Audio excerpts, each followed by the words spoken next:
2017년 후반기 첫 번째 주일이자 7월 첫 번째 주일입니다. 절반이 지나갔고 절반을 맞이하고 있습니다.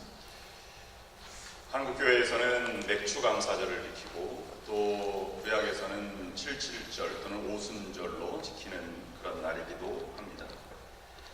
지금까지 오신 것은 하나님의 은혜요, 또 대단한 것입니다. 모든 것이 전적인 하나님의 은혜로 말미암으며 또 믿음의 승리이기도 합니다.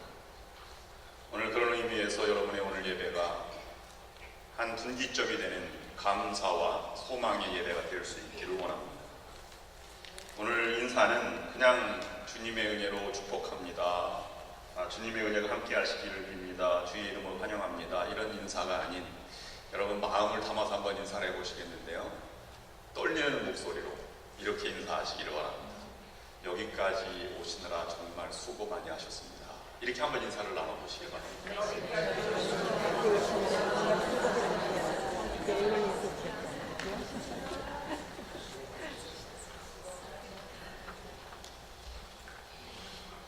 앞으로도 계속 이어지는 여러분의 믿음과 소망과 수고를 통해서 하나님의 큰 은혜와 또 승리가 여러분에게 있기를 주님의 이름으로 축원합니다. 전반기를 마무리 짓고 후반기 첫 주일을 준비하는 어제는 우리 교회에서 많은 행사가 있었습니다.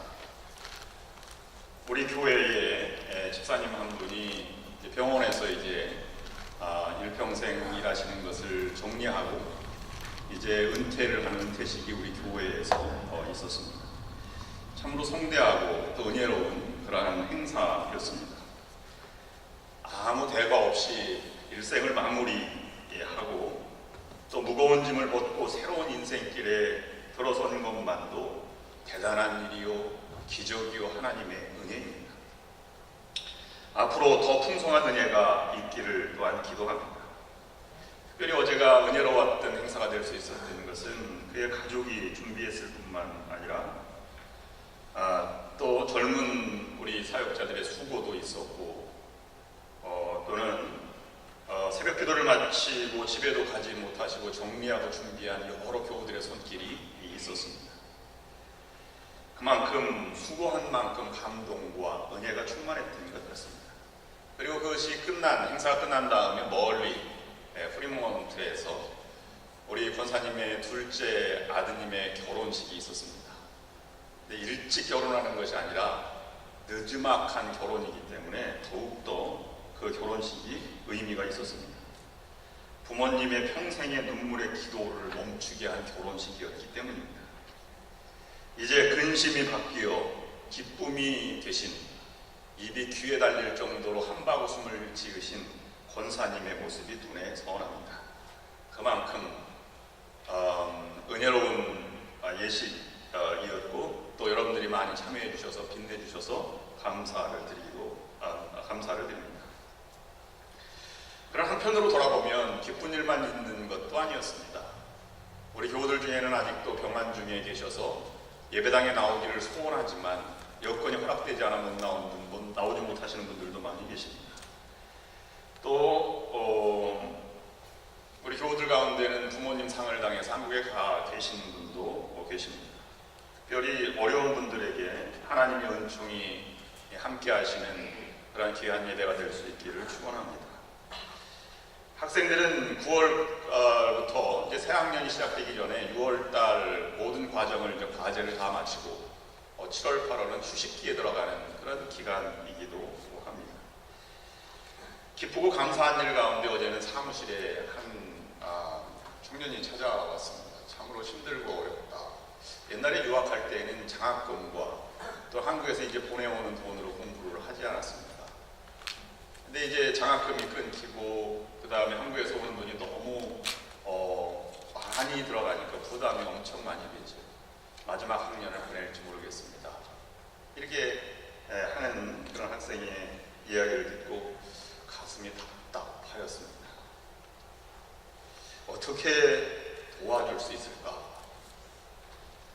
그냥 다른 학생이라면 들은 것으로 만족할 수 있으나 또 우리 교회와 연관되어 있기 때문에 참으로 안타까운 그런 생각이 들었습니다. 그냥 하나님이 제가 기도하겠습니다. 이렇게 말할 수는 없는 그런 상황이었습니다. 방법을 저도 찾아보겠습니다. 뾰족한 방법이 뭐 있을 수 있겠습니까? 목사가 하는 것이 기도밖에 더 있겠습니까? 여러분들도 기도해 주시고 혹시 경험과 또 도움을 주실 수 있다면 정착할 수 있도록 이렇게 여러 가지 지혜를 주시기를 바랍니다. 이쯤 되면 기쁜 일도 있고 슬픔도 있는 것이 우리 인생의 한 그런 과정 중에 있습니다. 그런 의미로 오늘 시편 107편에 있는 말씀은 이스라엘 백성들이 감사절기에 부르는 시편의 감사 노래입니다. 특별히 어려움이 많았던 시간들을 보내면서 그래도 하나님께 감사하는 조건을 찾아서 감사한 시편입니다. 1절 말씀은 이렇게 고백하고 있습니다. 여호와께 감사하라. 그는 선하시며 그 인자하심이 영원하미로다. 어떻게 어려움이 상존하는 가운데 하나님의 선하심과 인자하심이 영원하다고 고백할 수 있겠는가 하는 것을 생각해 보게 됩니다. 여기에서 시인이 노래하고 있는 선하심과 인자하심은 그냥 하나님의 속성입니다. 하나님이 선하시고 인자하시다는 것은 본질적인 이야기입니다. 어떤 때는 악하고 어떤 때는 선하시다는 것이 아닙니다. 기분 좋으면 선해지고 또 기분 나쁘면 악해지는 것이 아니라 늘 선하고 늘 인자하다. 시인은 그 하나님을 묵상하며 감사의 노래를 부르고 있는 것입니다. 이러한 하나님의 선하신 성품 때문에 우리가 죄로 죽어있던 영혼이 살려지고 이 자리에 와서 하나님을 찬양하고 예배를 드리고 있는 것입니다. 이런 하나님은 영원하다고 노래하는 이 신앙이 발전하여서 어려움을 극복하게 되었고 더 큰 하나님의 기적과 은혜를 체험하게 되는 것이 이스라엘 민족의 역사요 신앙의 승리가 되었던 것입니다. 2차 대전 중에 포로 수용소에서 유대인들이 불렀던 노래 중에 유명한 노래가 있는데요. 나는 믿는다 라는 것으로 히브리어로 시작되는 말로 불려져서 아니마밈이라고 하는 노래가 있습니다. 히브리 전통은 가사도 우리 찬양 가사도 제일 첫 번째를 제목으로 삼는 것처럼 창세기 하나님 세상을 창조하였다 이렇게 해서 창세기가 된 것이고 애굽에서 출애굽하였다 그래서 출애굽 또는 민수기 이렇게 이름이 지어진 것처럼 이 노래도 아밈은 나는 믿습니다 라는 노래로 시작되어서 이름이 붙여졌습니다. 내용은 이렇습니다. 나는 믿나이다. 나의 메시아가 나를 돕기 위해 반드시 찾아오리라는 것을 하루하루 살아가기도 절박하고 죽어가는 동료들, 가스실로 가는 동료들 보면서 고백하는 것이죠. 나는 믿습니다. 메시아가 반드시 찾아오리라고 하는 것을. 그런데 그들이 독가스실에서 동료가 죽어가는 시신을 통해서 나오는 연기를 보고 이렇게 바꿔 불렀습니다. 나는 믿습니다. 나의 메시아가 나를 돕기 위해 반드시 찾아온다는 것을. 그런데 메시아는 때때로 너무 늦게 오신다. 이것을 바라보면서 젊은 정신과 의사였던 프랭클은 이 구절을 바꿔 부르지 않고 구원해주러 오실 하나님을 기다렸습니다. 자기가 할 일이 무엇인가 라고 생각을 해서 깨어진 유리조각으로 수염을 잘랐고 저녁마다 가스실로 보낼 연약한 유대인들을 채출해내는 과정 속에 생명의 기운 때문에 마지막까지 살아남은 자가 되었습니다. 그래서 몇 명 남지 않은 생존자 중에 하나로 남아있던 이 의사가 이렇게 말합니다. 나는 믿는다. 나의 메시아가 나를 돕기 위해 반드시 찾아오리라는 것을. 그런데 사람들은 너무 서두른다. 그래서 믿음을 포기한다. 라고 말했습니다. 그의 후에 일기가 공개되었는데요. 이렇게 고백하고 있습니다. 고통 속에 죽음을 택하는 것은 너무 쉽고 나태한 방법입니다. 죽음은 그렇게 서두를 것이 못됩니다. 죽음 앞에서 살아보려는 부활의 의지, 이것이 새로운 창조의 믿음입니다. 오늘 바벨론, 이 감사의 노래는 바벨론 포로와 연관이 되어 있습니다. 특별히 포로 시대에, 그리고 포로기가 끝난 70년 이후에 고레스 칙령리에서 포로자들이 귀한 자들을 모집해서 올 때 불렀던 노래라고 알려져 있습니다. 삶이 고단했고 70년간 정착했던 땅을 버리고 믿음 하나로 시온을 향해서 걸어가는 그의 발걸음들은 가볍지 않았습니다. 더 어렵고 또 성전도 없었고 율법을 가르쳐주는 자도 없었기에 인생의 갈증과 또는 막막함이 더했습니다. 그야말로 바벨론으로 이민 갔다가 다시 역이민을 가는 상황에 아무것도 남아있지 않는 땅으로 가게 되는 것이죠. 그들은 파오로 시대부터도 유보라데 강줄기 운하인 그발 강변에서 그들이 성전에서 켰던 악기 수금을 타면서 찬송을 불렀습니다. 이 바벨론 사람들이 그것을 불러달라 이렇게 얘기도 하였죠. 그리고 예루살렘 성전에 제단에 집을 짓고 사는 제비를 부러워하기도 하였습니다. 그래서 돌아오는 그 순간에 그들은 지금까지 기대하고 기도해왔던 것을 경험 삼아서 우리가 포로로 시온으로 돌아올 때 우리는 꿈꾸는 것 같았습니다 라고 고백을 하였습니다. 그들이 고백한 것은 한 가지입니다. 하나님을 찬양하는 것이죠. 하나님의 성품이 선하시고 인자하시다는 것을 찬양하는 것입니다. 오늘 8절 말씀은 그래서 이렇게 고백하고 있습니다. 너희 여호와의 인자하심과 인생에게 행하신 기적으로 말미암아 그를 찬송할지로다. 오직 이스라엘 백성들이 할 수 있는 것은 예배를 드리고 찬양하는 길뿐이었습니다. 이 고백이 여러분의 믿음의 고백이 될 수 있기를 바랍니다. 그래서 감사하고 다시 일어서 승리하신 여러분들이 될 수 있기를 원합니다. 그러면 그들이 고백했던 하나님의 영원한 인자하심과 선하심을 어떻게 그들은 고백하며 체험하며 살게 되었는가를 생각해 보게 됩니다. 세 가지로 그들은 묵상하였습니다. 첫 번째로는 하나님이 선택해 주셨음을 잊지 않았다고 하는 것입니다. 2절 3절 말씀은 이렇게 노래하고 있습니다. 여호와의 속량함을 받은 자들은 이같이 말할지어다. 여호와께서 대적의 손에서 그들을 속량하사 동서남북 각 지방에서부터 모으셨도다. 이스라엘 백성들이 멸망당할 때, 포로로 갈 때도 그들은 포로로 잡혀가는 사람들을 하나님이 모으셨다고 고백하였고, 그리고 포로에서 귀환되어서 돌아올 때 그들이 그냥 유대인들은 다 나가라 추방명령을 내린 것이 결코 아니었습니다.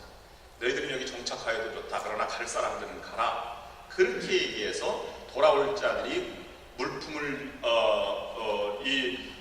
귀한 보석을 요구하고 그 다음에 그것을 가지고 시온으로 자발적으로 돌아가는 것인데, 그들은 돌아가면서 우리가 믿음으로 하나가 되어서 다시 시온으로 돌아간다. 하나님이 우리를 모으셨다. 이렇게 신앙적인 관점으로 고백하고 있는 것입니다. 그러기에 그들은 시온을 향한 발걸음이 힘찼고 한 마음이 되었고, 그러기에 영적인 회복이 일어나게 된 것입니다. 그 믿음이 불타버린 예루살렘과 예루살렘 성전과 성벽을 재건하는 데 큰 힘이 되었습니다. 에스라가 율법책을 가지고 낭독해 줄 때 그들은 다 울었다고 하였습니다. 율법대로 살지 못한 것을 회개하면서 하나님을 더욱더 신실히 섬기겠다고 고백하고 있는 것입니다. 우리도 흩어져 살지만 주일마다 하나님을 예배하고 사방 각지 흩어져 있던 자들이 모여서 예배를 드립니다. 하나님이 모으신 것입니다. 하나님이 한국에서부터 이 땅에 보내셔서 유학생활을 하게 하고 이민자로 정착하게 한 것도 하나님이 보내신 것입니다. 그래서 하나님 은혜를 잊지 않고 하나가 되어서 하나님이 원하시는 사역과 은혜의 삶을 살아가는 우리들이 되어야 할 것입니다. 두 번째, 그들은 죄악과 위기에서 말씀으로 함께해 주셨음을 그들은 고백하고 있습니다. 4절부터 6절 말씀입니다. 그들이 광야 사막길에서 방황하며 거주할 성읍을 찾지 못하고 줄이고 목말라 그들의 영혼이 그들 안에서 피곤하였도다. 이에 그들이 근심 중에 여호와께 부르짖으며 그들의 고통에서 건지시고 라고 고백하고 있습니다. 그들의 영혼이 피곤한 것은 그들이 삶의 여건이 어려운 것도 물론 있었지만, 그러나 그들이 믿음의 대상과 삶의 하나님의 은혜를 체험할 수 없는 그런 각박한 현실에서 그들에게 느꼈던 것입니다.